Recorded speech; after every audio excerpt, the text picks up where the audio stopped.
Halo, selamat pagi anak-anak kelas 12. Apa kabarnya hari ini? Semoga kalian semua dalam keadaan sehat dan tetap semangat mengikuti pelajarannya hari ini.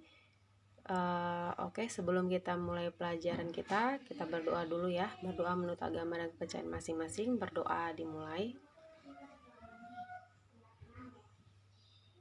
Amin. Doa selesai. Oke, anak-anak sudah siap mengikuti pelajaran hari ini? Semoga kalian semua dalam keadaan tetap semangat ya dan sehat untuk mengikuti pelajarannya. Oke, nama yang menjadi materi kita hari ini yaitu tentang perlindungan dan penegakan hukum di Indonesia. Nah, apa yang akan menjadi tujuan pembelajaran ini? Yaitu mengharapkan kita menjadi berperilaku seperti orang yang beriman dalam praktek perlindungan dan penegakan hukum untuk menjamin keadilan dan kedamaian. Kemudian kita dituntut untuk berperilaku jujur dalam praktik perlindungan dan penegakan hukum di tengah-tengah masyarakat. Dan kita bisa mengevaluasi praktik perlindungan dan penegakan hukum untuk menjamin keadilan dan kedamaian serta mendemonstrasikan hasil evaluasi praktik perlindungan dan penegakan hukum. Oke. Nah, berikutnya kita masuk ke bagian A, hakikat perlindungan dan penegakan hukum. Nah, ini kita pelajarin hari ini. Menurut Immanuel Kant, hukum ialah keseluruhan syarat yang dengan ini kehendak bebas dari orang yang satu dapat menyesuaikan diri dari kehendak bebas dari orang yang lain menuruti peraturan hukum tentang kemerdekaan. Nah, itu menurut Immanuel Kant pengertian hukum.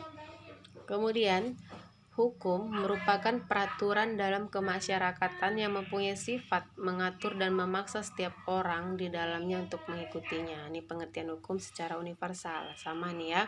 Ini juga hukum merupakan peraturan dalam kemasyarakatan yang mempunyai sifat mengatur dan memaksa setiap orang di dalamnya untuk mengikutinya. Oke. Nah, bisa dipahami sampai di sini tentang pengertian hukum. Oke. Berikutnya ciri-ciri hukum adalah adanya perintah atau larangan.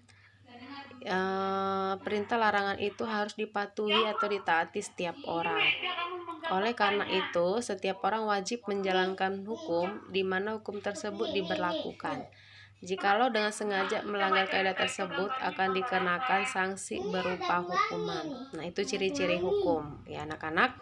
Kemudian di sini ada menurut Profesor Mr. Dr. L.J. Van Ampeldum mengungkapkan tujuan hukum ialah mengatur pergaulan hidup manusia secara damai. Kemudian itu dia menurut Profesor Mr. Dr. L.J. Van Ampeldum tentang tujuan hukum.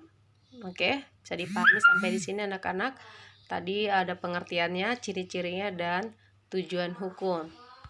Nah, Indonesia sebagai negara hukum terlihat jelas dalam Undang-Undang Dasar Negara Republik Indonesia atau Undang-Undang Dasar NRI tahun 1945 pasal 1 ayat 3 yang berbunyi negara yang Indonesia adalah negara hukum. Jadi itu dia tadi, Indonesia sebagai negara hukum terlihat jelas dalam Undang-Undang Dasar Negara Republik Indonesia. Kemudian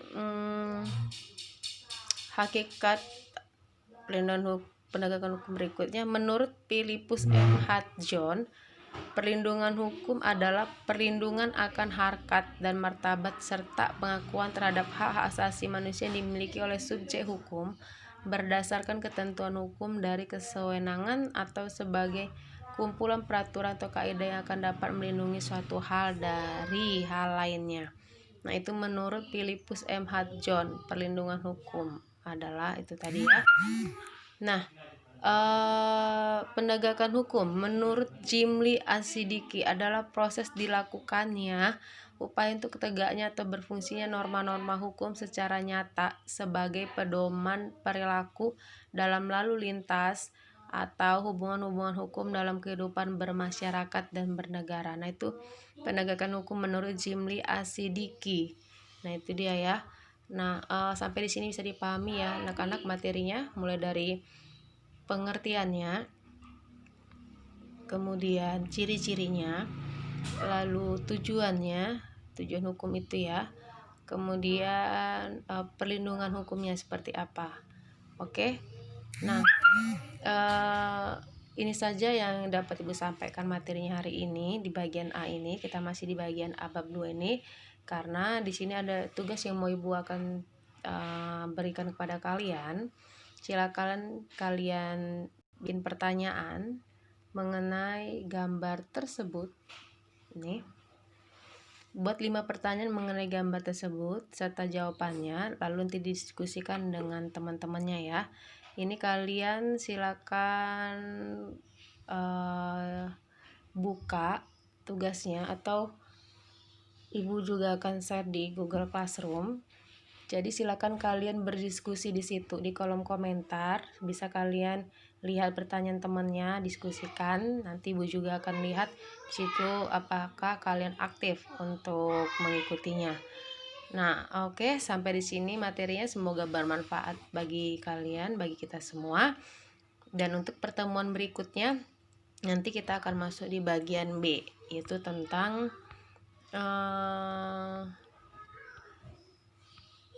peran lembaga penegak hukum dalam menjamin keadilan dan kedamaian. Oke, itu untuk pertemuan berikutnya. Bila ada pertanyaan yang bila ada materinya yang belum kalian pahamin, bisa kalian tanyakan juga di kolom komentar Google Classroom-nya. Oke, terima kasih anak-anak.